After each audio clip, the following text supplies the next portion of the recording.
Ինչ որոշում կայացրեց։ Չունենք, ամեն ինչ ընթանում է իր հունով, ինչպես որ գիտեինք ի սկզբանե, 2 ամսով երկարացվեց կալանքը, սահմանափակվեց բնականաբար տեսակցությունները, միայն ուրախալի բան ունեմ ասելու, որի միջնորդությունը քրոջ երեխաներին տեսակցելու մասով բավարարվեց։ Միայն քրոջ երեխաները կարողանան այցելել։ Դե, որոշում, գիտեք, չեմ ստացել որոշումը, ընդամենը հրապարակվեց, որոշումը 2-3 ժամվա մեջ պատրաստ կլինի, կվերցնենք, կարդանք, տեսնենք ինչ են գրել։ Պլանակի հետ կապված պարզվեց ի վերջո։ Տեսեք,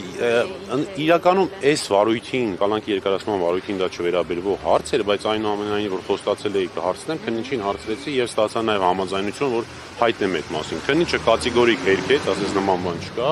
ոչ մի ապացույց չի կորել իրական վարույթից։ Ասում եմ, այո, ասեցի կարող եմ հայտնել լրատվամիջոցները հարցնում են, ասեց այո, կարող եք, որտեղ դա խնդիր չի։ Չեք ուզում տեսնել իսկապես։ Հիմա այս փուլում չենք կարող։ Դա երբ որ ըստ էության քննության ժամանակն է, արդեն այդ ժամանակ կտեսնենք։ Այս փուլում չենք կարող։ Քարկվելու է։ Բնականաբար,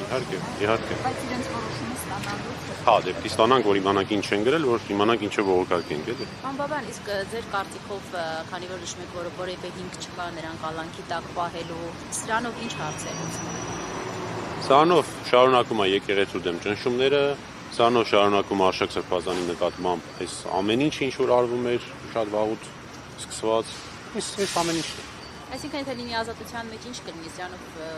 եւ եթե անազատության մեջ է ինչ։ Այդ հարցերը պետք է ապօրինի անազատության մեջ պահողներին եւ նման հրաման տվողներին։ Ես ինչ գիտեմ ինձ մտքով ինչ է։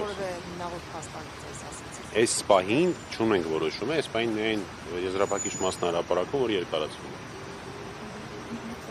Շնորհակալություն։